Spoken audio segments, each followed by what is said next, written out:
Well, hi there, everyone, and thanks for attending my talk. My name is Charles Wroth. I go by AngusRed, and today we're talking about open source intelligence, the gateway drug your mother never told you about.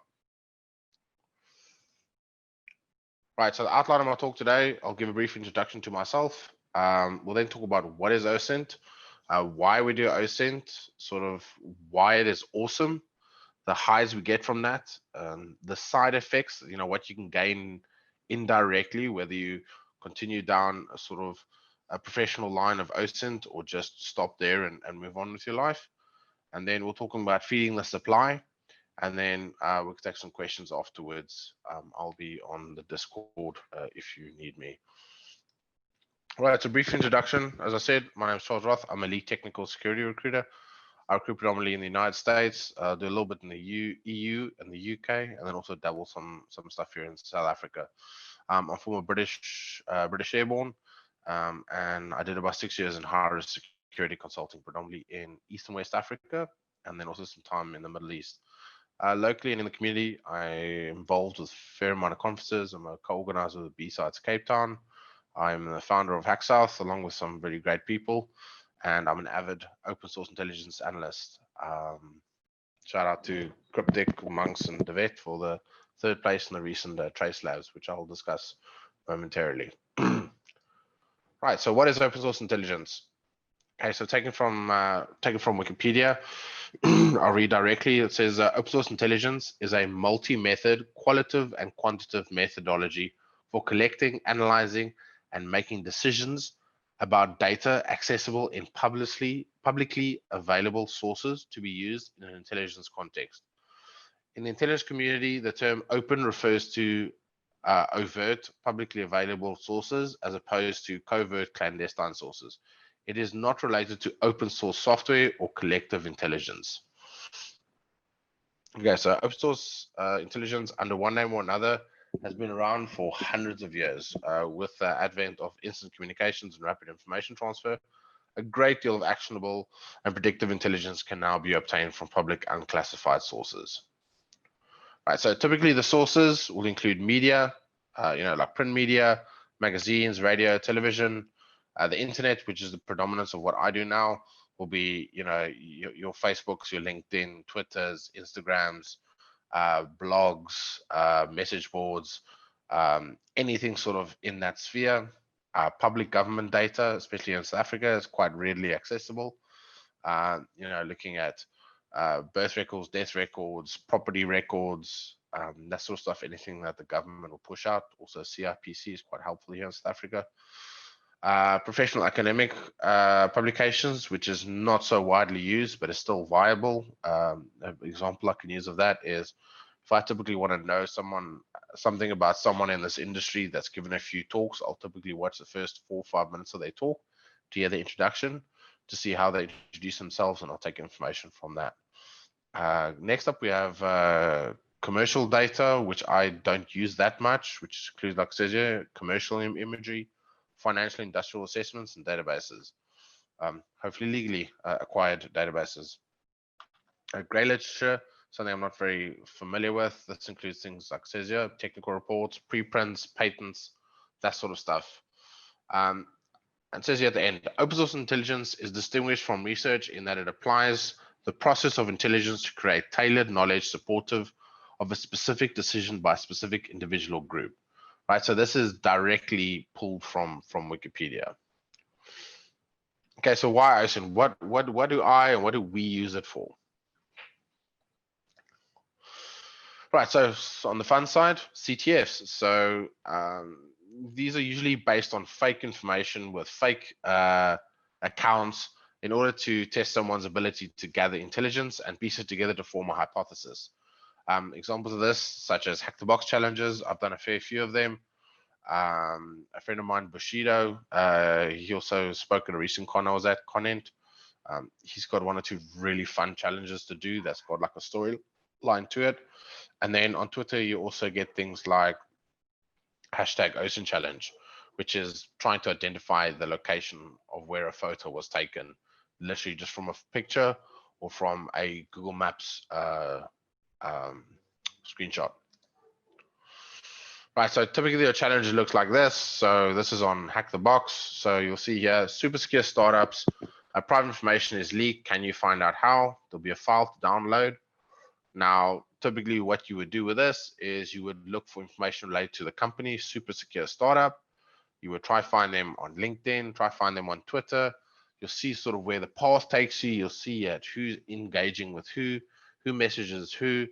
And from that, you basically pull a password that unlocks this document and then gives you the flag. It's quite fun, but can be quite challenging on Hack the Box. Right, so the OSINT challenge that I mentioned, this is one example. So you got Jock Smith here.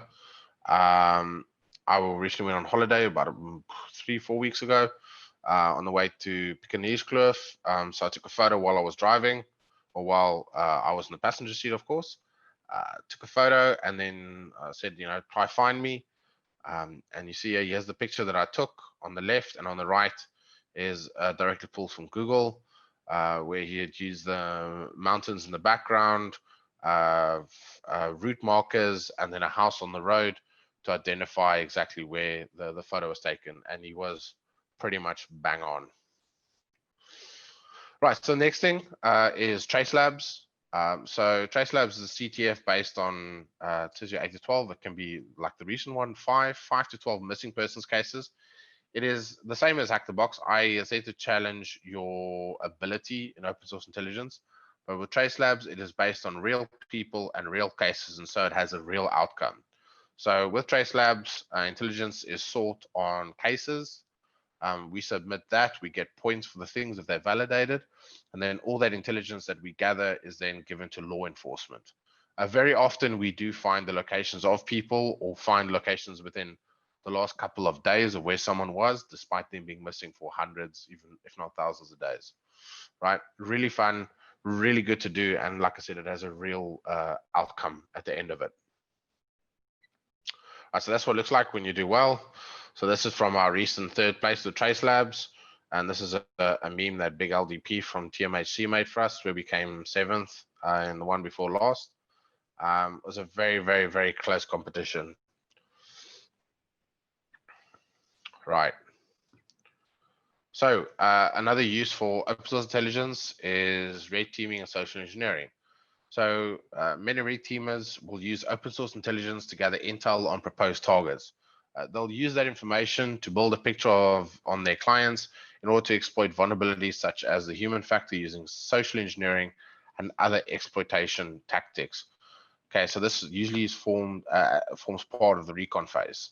So you get, a big name, a red teamer like Jason E. Street. He did a talk once at, I think, at DEF CON or DerbyCon, where he mentions that he would do open source intelligence, but to be fair to every client, he would only start scratching around to see who, what, and where people are. I think he said only an hour before an engagement, or maybe the day before an engagement. So, so that everyone is given equal opportunity to get owned. But yeah, this forms part of the recon phase. Okay, so an indirect use, and something that I actually want to do a talk about one day, is the indirect use. So things like property investment. So a straight example, I was looking at buying a property last year, buying something that's lowballed, and then doing a fixer-upper project. I found a really nice house on a 2,000 square property in Moreesburg, a small farmer's town. I wanted to understand as to why the house was R500,000, but it was 2,500 square property.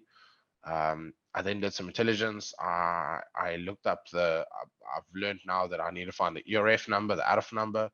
Once I found the ARF number, I looked at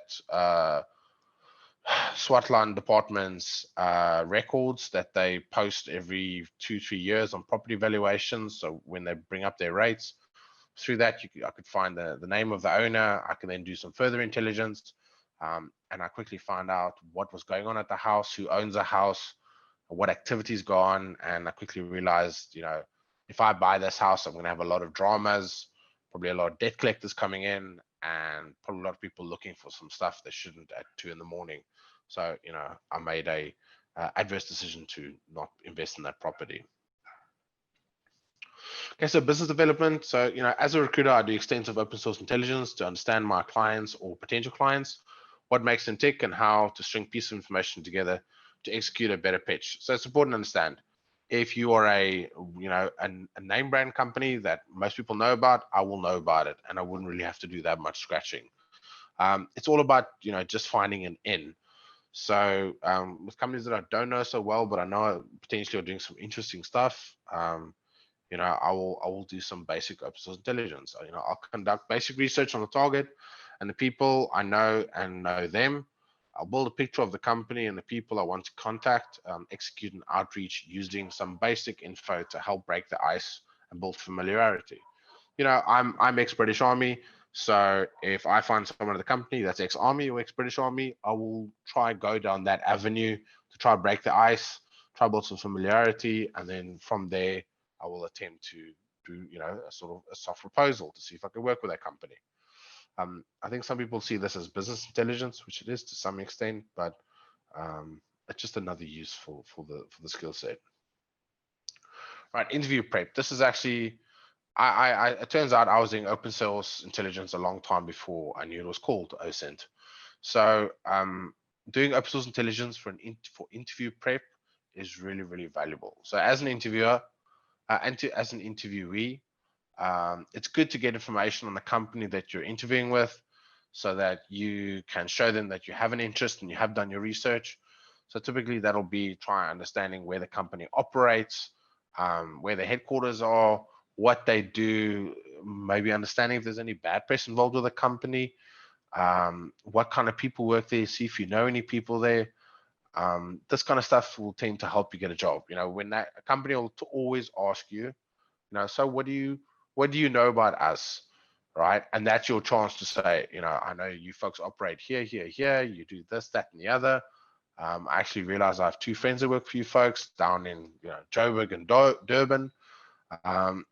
So you'll kind of give that information until the company says like, hey, that's cool, thanks. We appreciate you did your research, but it ticks that big box that shows that you have an interest in the company. And hopefully you get a job from that. Right, so candidate vetting, this is something I was asked in the last conference, like how deep will I do this?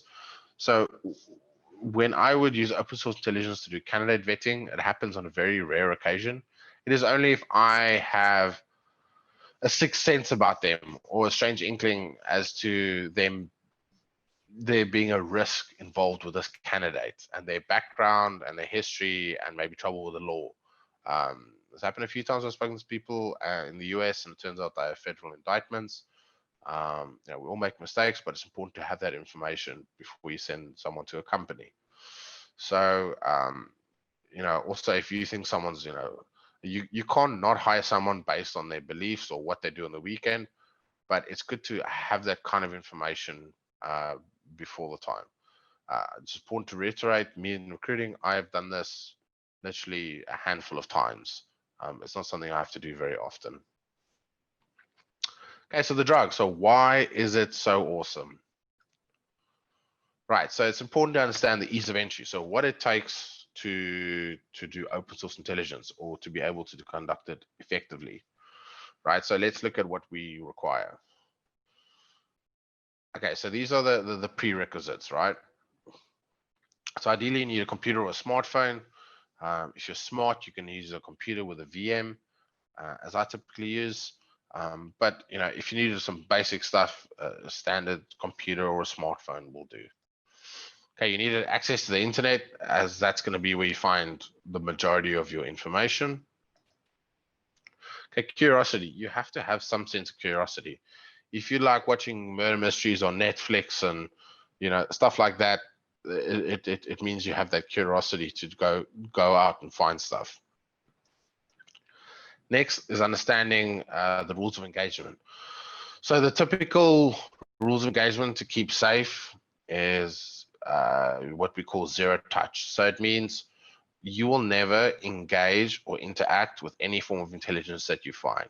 If you find an Instagram profile, you will not follow that profile, even if you have a sock account. You never want that to come back to you and your sort of your data being tagged to that person's profile, and then they end up being murdered, you know? So the rule is always zero touch. Never get involved and never use your own personal profiles in order to do intelligence. Okay, understanding what you want as an outcome. So it's important in intelligence, and I guess with most things in life, it's important to understand what you're trying to get out of this. Like what needs to be the end result. Like with the property stuff, I wanted to find out. Honestly, I wanted to find out what the circumstances were with that house, to see if I could make a lower offer. The house was actually on the market for 950, and I want to see if I can offer 500. Turns out the mortgage was in duress. Right, so it's important to understand what you're trying to get out of it, so as you go down your path with open source intelligence, and you find a bit of int here and there, and you branch off from that central line, i.e. away from the target into family and friends. If it's not taking you towards that end result, then you kind of will shut down that branch and come back to your main line. Okay, and understanding what you might find. So this can include things of sexual or graphic nature. It can include violence. If you're investigating, underage children, you have to mentally prepare yourself for what you might find. Typically, you're going to find the edgy stuff on the dark web. I have zero experience working on the dark web, but you have to be prepared for what you might find. Having all these in place means you're pretty much good to go. You see, like this, there's not, you think it's complex, but it's actually, you can see how simple it is, right? And that it's open to anyone. And part of this talk and this journey is getting people that might not be involved in infosec or even technology to see how easy something like this is as a start to a journey towards information security. Okay, so what is the result? Okay, so this is now the satisfaction that comes from doing good open source intelligence, right? Okay, so the find. So finding that last low location of a missing person and reading an article, knowing that you were perhaps part of finding that person, there's a lot of good vibes that come from that. It's like popping a box on something. It brings a sense of joy and excitement and satisfaction to you. Okay, so getting that new client and getting that new job. So you did your research, you got a good in with a company, and you managed to land them. That's always going to be good vibes and good feelings, right? Or if you're researching to a company, you impressed a company, maybe you impressed them well on the technical side, quite as much as they expected, but you smashed them knowing so much about that company and what that company does. Okay, so when you know, you know. When you know, you know. When you sharpen your abilities, you know what you're able to find and what help you can provide and how to protect yourself, your friends, and your family. By having a deep level understanding of how open source intelligence work and how you take small piece of information, string it together, equips you better for making better decisions and helping protect your family and your friends when posting stupid stuff on things like Facebook and Instagram. There's a sense of satisfaction in having that understanding. Okay, many pieces make one pretty puzzle. So with open source intelligence, you'll find a bunch of small pieces of insignificant intelligence, right? When you get all those small pieces together, you can build an interesting picture and you can understand what was going on. With TraceLabs, we'll look at an underage girl. Say now she's 16 and been missing for 400 days.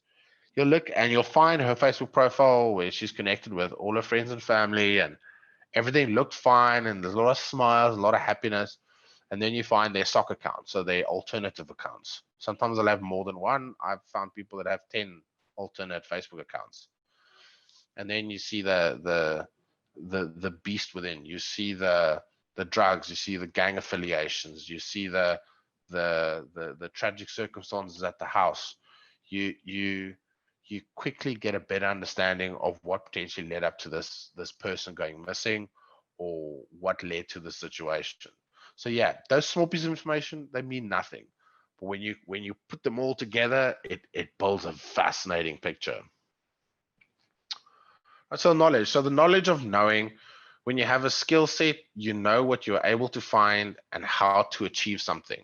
Right? It's like with anything in life. When you have that understanding, you know what you can achieve with it. You know how you can use that skill set to bring goodness into life or achieve something in life. There's great value in that. Okay, so side effects. So what can you gain indirectly from having a skill set in open source intelligence? Okay, so side effects.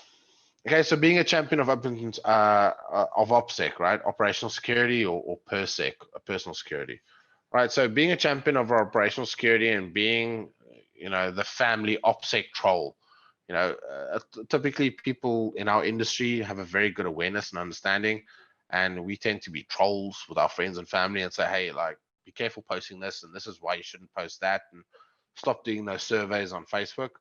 Having this understanding will help you, protect your friends and family more, and being, like I said, you're a champion of OPSEC. Okay, so the hunger. So you had a taste and you want more. Due to the ease of entry of open source intelligence and then achieving some success, it is only natural to want more, whether it is more OSINT, whether it is more OSINT, or whether it is just more challenges, right? So from the hunger, you might fall into the part where you build some form of intent. So once achieving the above, one starts to learn more about security and how to find other information on hacking, right? So although the next step is more technically challenging, the hunger and the intent is enough to push people into this direction, right? So that's what happened with me when I started exploring this industry more from a personal perspective. I started with OSINT and I loved it. And from OSINT, I started doing CTFs, and I thought, hang on, let me try something else. And I did forensics and I enjoyed that. So that's why I said it's like a gateway drug. It starts you off down a vicious path. Okay, so the path. So once you've had the drug, you built the hunger and have the intent, people tend to build a path in line with security, right? Not everyone, but some people, right? I evolved from open source intelligence into forensics challenges, and from there into more Jeopardy style CTFs.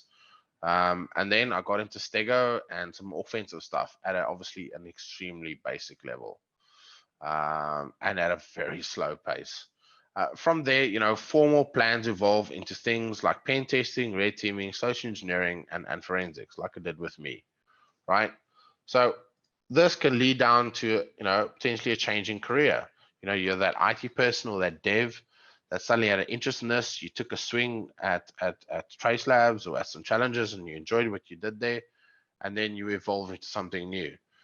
So now with everything you've learned, you have added many other skills, and you are doing more technical work. But all the while, you're using OSINT in its many forms to add value to your new and evolved career. Okay, so feed the supply. This will make sense shortly. All right, so going clean. So, this is now, you tried OSINT, you maybe did TraceLabs, you did some challenges, and you're just like, well, this is dull, this is boring.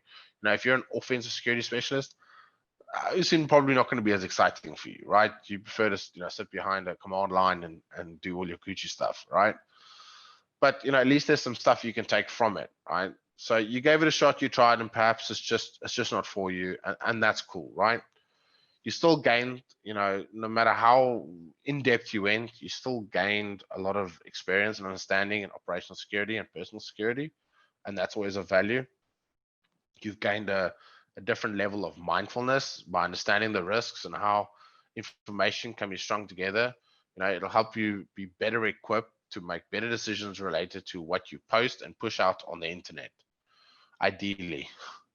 And if not any of that, you can just remember the good old days. If I start doing OSINT now, I would always think about it. I always think about that one case where we found this and we found that. I have some very fond memories from the recent CTF we did, where we managed to track down very managed to track down a location of someone that'd been missing for almost a year and a half. And those build memories. And I was like, you get your first shell one day. You tend to remember that. Shout out, I got my first shell thanks to Toko. That's on Hack South.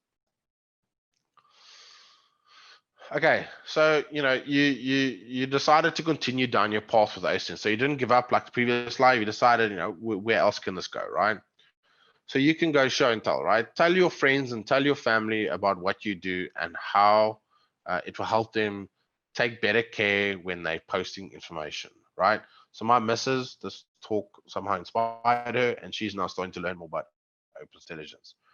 Right, by telling your friends and family, you not only make them aware, but who knows, maybe some of them might have an interest in doing this because of its ease of entry. Right, so keep that in mind. Right, understanding the entry is now getting involved. It took a lot from me to take on an OSINT challenge on Hack the Box, which then led me to TraceLabs, which led me on to more diverse CTFs. All this has led me in a direction of a career change. So I hope, yes, I'm in recruiting now, but I hope to be a digital forensics consultant one day, or do cyber threat intelligence or something down that line.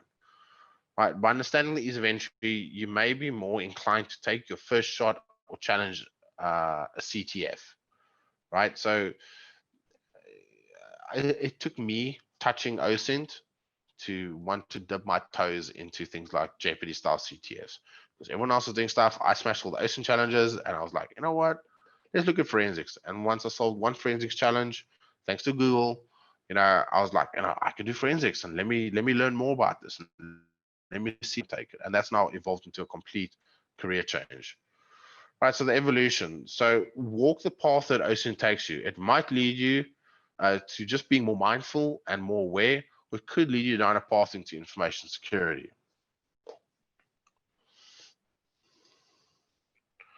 Right, so takeaway and summary. Right, get involved with open source intelligence in whatever form. You're probably doing it already. If we just like, if you're dating online, you're always going to try find information to find out if they're crazy or not, right? A lot of us are doing it without being aware. Maybe this talk just helps you label that, and that's fine. But see where it takes you and try it out. Come join us on Hack South and do some challenges on Hack the Box. Come join us for TraceLabs. There's no more challenges this year, but next year I plan to win it, and I will win it. Right, so come join us. I know like the vet that's on here, he works in the legal space. He has very little understanding about information security, but he built an interest in OSINT, and he took part with us, and me and him have done well with that. With him and the rest of the teammates, with him I've come seventh and third globally with TraceLabs. So don't be adverse to walking down that path. Right, if you're scared, remind yourself of the ease of entry and take a swing. So this talk might not necessarily be that well catered to advanced offensive security people, but it's there to help inspire everyone and have a try at it, like we try other challenges on a CTF that we have no understanding of. Right, it's a new skill to learn.